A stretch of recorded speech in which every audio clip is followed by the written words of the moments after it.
Remember, a Buddha has always a person, pestering him around all his lives, even when he became Buddha already. He always make trouble for Buddha, even want to kill him. He cannot kill, but then cut one of his toe by chance. Always make trouble for him, yes. But in some of the sutra, it is explained that Devadatta, knowingly do that, so that the Buddha always improve under all circumstances. In one of the story that after he harmed the Buddha, like he even plucked out his eyes, the Buddha's eyes, from jealousy or whatever that is, because he wanted to be the king, and he killed his brother. Not kill, but take the eyes so that the Buddha don't know what to do anymore, cannot see, cannot go, cannot come back to the kingdom. And he came home, tell lie, say that he died. After he done that, the story comment that he, the Devadatta himself, probably inside, talking to himself, said, okay, I have done a good job. I have done my duty. Yes. And in many other stories similar like that, the Devadatta, the foremost enemy of the Buddha, has always feel happy when he's done something wrong to the Buddha, because he say he's fulfilling his duty well. He feel proud of it.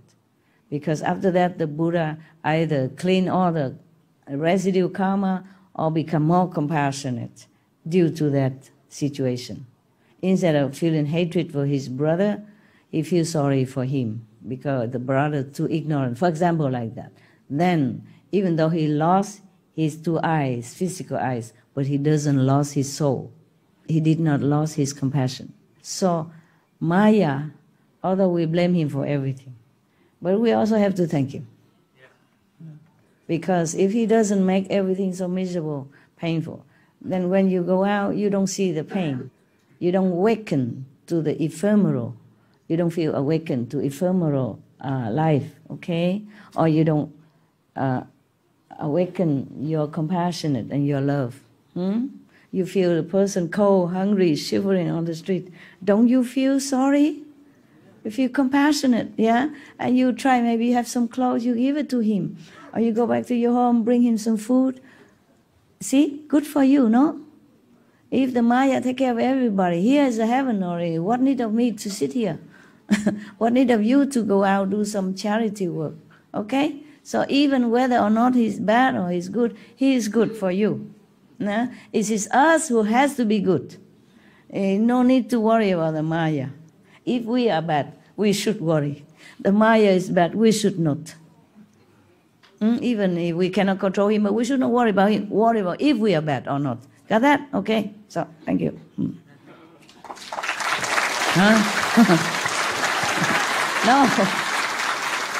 It is true, no? So everyone in this world or the next, bad or good, are for our sake, actually. Yeah.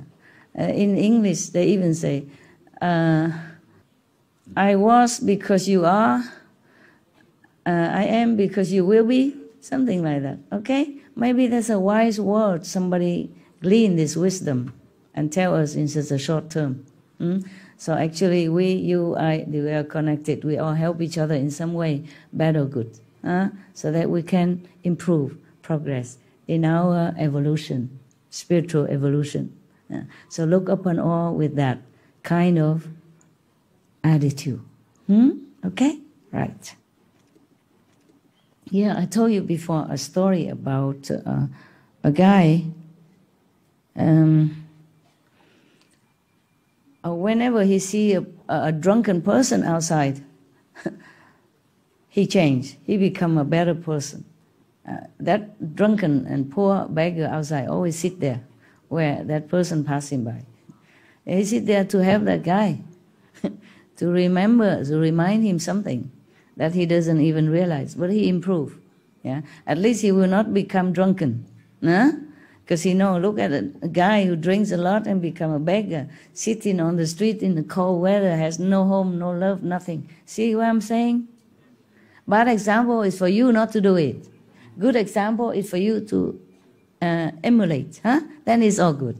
It's all good. Everything good under the sun. Just be good. Then everything's good.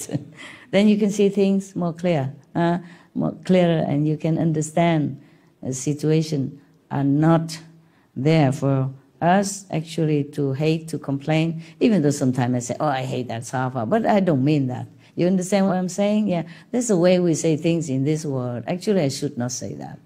It's just habit, you know. I learned it from you guys. Yeah, when I was born, I never say such thing, was I? Yeah. And then we grow up and everyone say this, say that, and then it's become ingrained in us, and then we say the same thing. But try from now on, say things positively, use positive word, instead to say, oh, I feel so sick, to say I'm unwell, or I'm not well, okay? Yes. Or I will be better.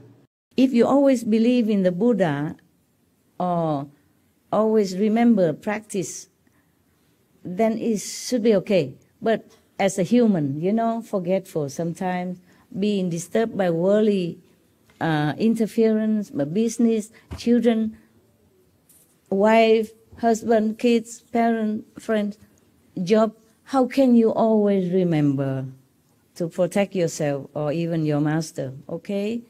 So when you meditate, that's when you remember the most, perhaps, and you're getting higher. So that's when their palace shaking, and they begin to tremble, and then they fear you. Then they want to come down and disturb you. If you work in a normal daily life, they don't really care so much. But when you meditate, oh, all kind of thought, all kind of desire, all kind of thinking that you should not have, coming, oh, all the 10 directions. They even appear themselves personally to bother you, or they tell you things, or they use animals to disturb you. Yeah? All kind of tricks they do. But then you will overcome it. Just continue meditate. Recite the 5 names, pray for help, and continue. Don't give up. They will give up. They will have to give up. And another helpful thing is you put master chanting or lecture or SMTV 24/7. Everywhere in your house. Even if you cannot see or hear too much, put it low, cover the computer so that it's dark, you can sleep, or cover it. Even then, you know, even on the background sound, it still protect you. SMTV, okay? Your master.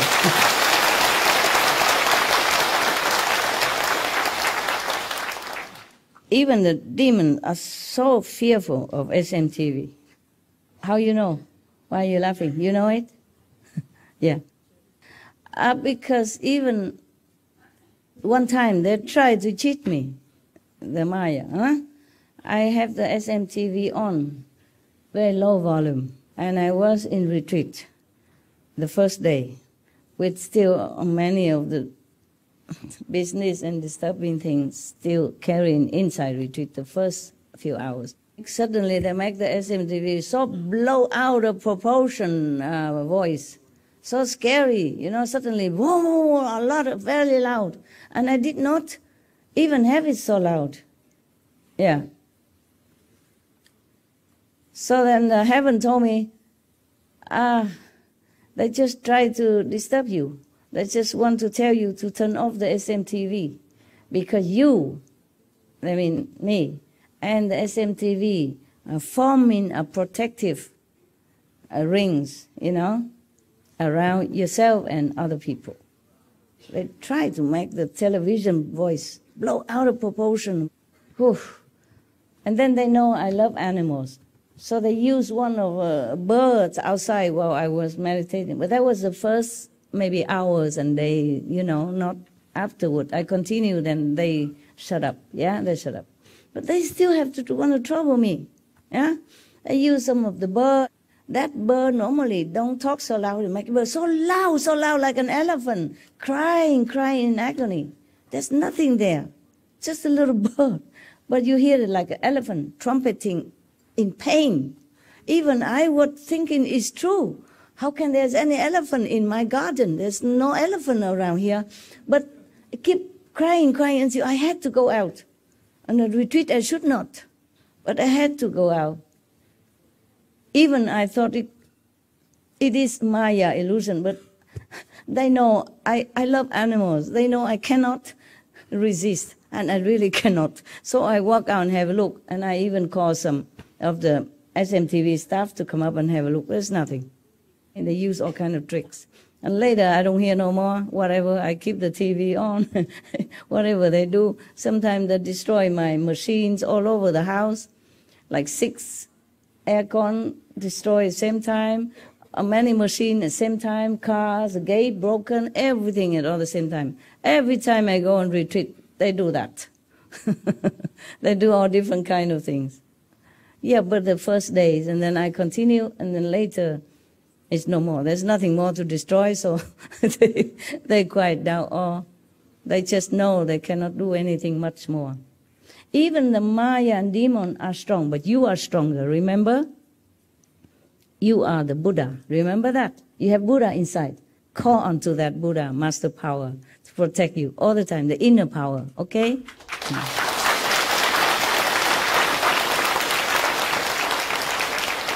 Because you have the same power as the Buddha. If you think of the Buddha, you connect it with the Buddha. Even if you're not strong enough to protect yourself, the Buddhas protect you. The saints, all the saints in all directions.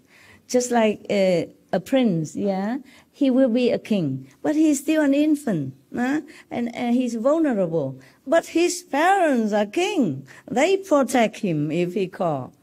If they're near the parents, the kings, they protect him. Of course, even though he's just a small little king. Same thing. Maybe you're a small Buddha because you don't realize you are a prince yet. You don't realize you will inherit the kingdom and become a king powerful. But you have parents, are kings, okay? Don't forget your parents.